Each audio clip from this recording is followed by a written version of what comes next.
নতুন একটা সকালে তোমাদের সকলকে ওয়েলকাম। আর আমি চন্দানী, পশ্চিম মেদিনীপুর থেকে নিয়ে এলাম ছোট্ট একটা মিনি ব্লগ। দেখো আজকের ওয়েদারটা ভীষণ ঠান্ডা ঠান্ডা, মানে হাওয়া দিচ্ছে, প্রচুর হাওয়া দিচ্ছে। আমি তো ভাবলাম যে গরম পড়ে গেছে, কারণ দুদিন একটু গরম ছিল। আর এখন দেখো আজকে তো প্রচুর হাওয়া দিচ্ছে। দেখো এই যে গাছের পাতা নড়ছে কেমন, দেখো এই যে প্রচুর হাওয়া দিচ্ছে। তা বন্ধুরা, আমি ভেবেছিলাম আজকে একটু বাজারে যাব, আর তারপরে ভাবছি থাক, কালকে তো রাতেও চলে আসছে, একবারে পরশুদিন বাজার হবে। তারপরে বলতেও পারছি না, আজকে বাজারে গিয়ে না মাছ টাছ ভালো পাবো না, কারণ বৃহস্পতিবার তো। কালকে যেতে পারি দেখি। তা আমার হাজব্যান্ড যে মাছটা এনে দিয়েছিল, শুধু চিংড়ি মাছ আছে, কাতলা মাছ একদম, এই রুই মাছ একদম শেষ হয়ে গেছে। সেই জন্য ভেবেছিলাম যাবো, কিন্তু আজকে ভাবলাম ডিমের ঝোল করে দিই। যাই হোক, আর যেতে ইচ্ছা করছে না। আর এই ঘরটা না, আজকে আমি চাদরটা চেঞ্জ করলাম, আর খুব ভালো করে ক্লিন করে দেবো ঘরটা, কারণ কালকে আমার হাজব্যান্ড আসবে। ও এসে যেন একদম টিপটপ দেখতে পায়। আমি সবসময় চেষ্টা করি যে ও আসার আগে ওর রুমটা আমি খুব সুন্দর করে পরিষ্কার করে রাখবো। আমি এমনি প্রতিদিন পরিষ্কার করি, প্রতিদিন আমি ফার্নিচার পোছা সব কিছু করি, একদম মানে খুব পরিষ্কার করি আমি, মানে আনাচে কানাচে কোনো যেন ধুলো না থাকে, এইভাবে আমি ঘর পরিষ্কার করি। যাই হোক, আর বলতে পারো আমার মেয়ের ডাস্ট অ্যালার্জি আছে, সেই জন্য আমি একটু এই বিষয়ে মানে কেয়ার নিই, যাতে ঘরে ধুলো কম থাকে।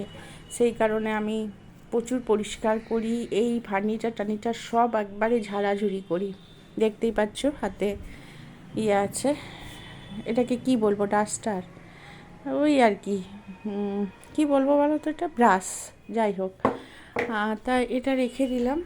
আর আমার মিশুকে দেখো বন্ধুরা, মিশুর প্রচুর ঠান্ডা লাগছে, ও উঠছেই না, প্রচুর ঠান্ডা লাগছে। উঠলে মাছ খাওয়াবো, আর একটা কারণ আছে, মাছ খাওয়াবো জানে, ওই ভয়ে ওঠে না, ও শুধু হুইসকাস খায়, হুইসকাস প্রচণ্ড ভালোবাসে।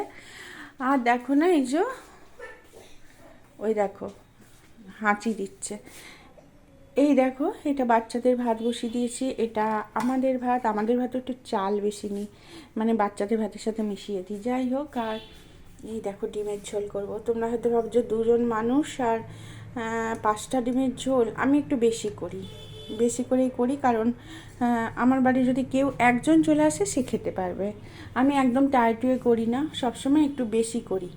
যাই হোক, ভাতও আমার একজনের মতো বেশি থাকবেই। যাই হোক, আমার দুবার চা খাওয়া হয়ে গেছে।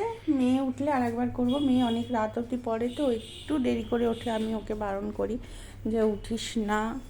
আর এই সোফাটা দেখো, এই সোফাটা কিন্তু আমার মিশু আর পিনি কিচ্ছু নখের আঁচড় বসাতে পারছে না, এমনভাবেই সোফার কাপড়টা। তাহলে চলো, দেখো হাওয়া দিচ্ছে কেমন। আর এই যে ব্যালকনি আমি কাচতে বসিয়ে দিয়েছি, ওয়াশিং মেশিনে কাচতে বসিয়ে দিয়েছি। ওই দেখো ঘুরছে, দেখতে পাচ্ছ কি, ওয়াশিং মেশিনে কাচতে বসিয়ে দিচ্ছি।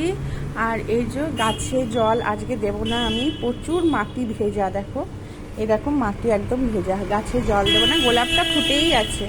আর এ পাশে দেখো কি সুন্দর লাগছে আমার পাম গাছগুলো, দেখো আমি ভাবছি পাম গাছ আরও কিনবো। দেখো আমার ব্যালকনি গাছে ভর্তি। আমি তোমাদের ব্যালকনিটা একবার দেখাচ্ছি, কত বড় দেখো আমার ব্যালকনিটা। এই যে এপাশ থেকে এতটা, আবার ওপাশে গেলে দেখো। আমার ব্যালকনিটার জন্য এই ফ্ল্যাটটা আমার সব থেকে পছন্দ। আর এই ঘরটা চাদরটা আজকে চেঞ্জ করব ভাবছি। এই যে মেয়ে পড়েছে, দেখো না, বই টই সব রাখা আছে।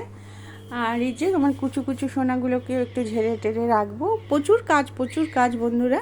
তাহলে এই অবধি থাক, পরে আর একটা ভিডিও নিয়ে আসবো।